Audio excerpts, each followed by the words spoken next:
Hello दोस्तों, मैं हूं Anul and welcome back to 38 cricket.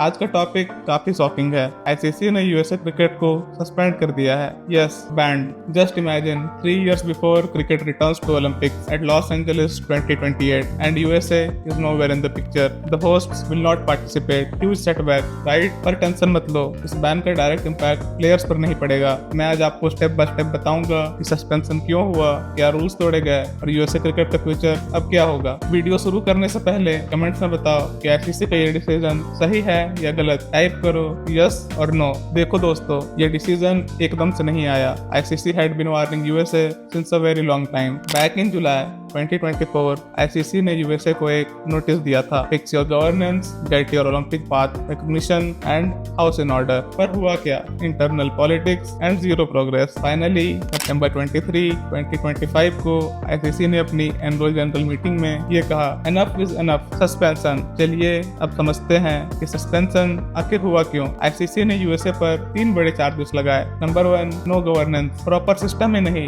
Elections messed up and board dysfunctional. Number 2, no US OPC recognition, USA Olympics and Paralympics committee से recognition mandatory था पर वो भी फेल। नंबर 3, रेपुटेशन डैमेज, ये mismanagement के चलते क्रिकेट की इमेज यूएस में भी खराब हुई और ग्लोबल लेवल पे भी। समझो, अपने कॉन्स्टिट्यूशन में खुद लिखा है कि यूएस ओपीसी से रिकॉग्निशन लेना मैंडेटरी है, पर वो खुद भूल गए, उन्होंने इग्नोर कर दिया और अपने बनाए रूल्स ही तोड़ दिए। Now ICC membership doesn't come for free. कुछ रूल्स बनाए गए हैं जो सबको फॉलो करने होते हैं। सबसे पहला, कॉम्पिटेंट गवर्नमेंट, और फिर कंप्लायंस विद आईसीसी कॉन्स्टिट्यूशन, और यूएस के केस में ओलंपिक्स पाथ पे रिकॉग्निशन। उन्हें यूएस ओपीसी से रिकॉग्निशन लेना जरूरी था। यूएस स्पोर्ट्स एक्ट क्लियरली बोलता है कि इलेक्शन ट्रांसपेरेंट होने चाहिए, प्लेयर्स की रिप्रेजेंटेशन होनी चाहिए और फाइनेंसेस क्लियर होने चाहिए, लेकिन यूएसए ने खुद ही ये सब साइड में डाल दिया। तो इसका मतलब अब क्या हुआ? सिंपल, यूएसए क्रिकेट बोर्ड की पावर अब गई। No recognition, no say in decisions and no ICC funding.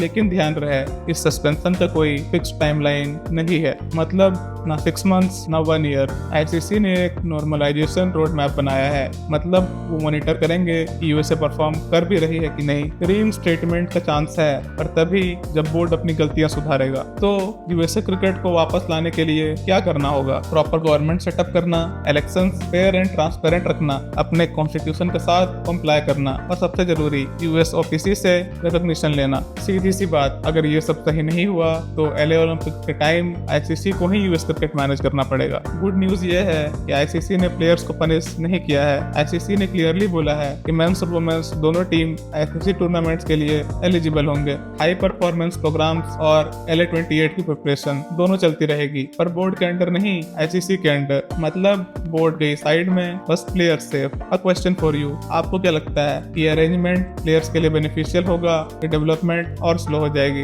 दोस्तों, अगर देखा जाए तो this suspension is both a punishment and a chance. USA के पास थी एक golden opportunity, Olympics home team होने का एडवांटेज, आईसीसी का support and growing fan base, पर उनकी गवर्नेंस ने सब खराब कर दिया। अब ball is in their court, reforms करो वरना आईसीसी उनकी क्रिकेट ओलंपिक्स तक चलाएगा। अब आप बताओ, क्या यूएसए क्रिकेट सुधर पाएगा बिफोर 2028 या ये बैन उनके लिए एंड गेम बन जाएगा? अगर वीडियो पसंद आई तो लाइक करो, अपने दोस्तों के साथ शेयर करो और सब्सक्राइब करो 38 क्रिकेट को, क्योंकि यहाँ आपको मिलती है डिटेल्ड क्रिकेट ब्रेकडाउन्स। मैं था आपका दोस्त अनुल, मिलते हैं अगली वीडियो में। Keep enjoying gentleman's game.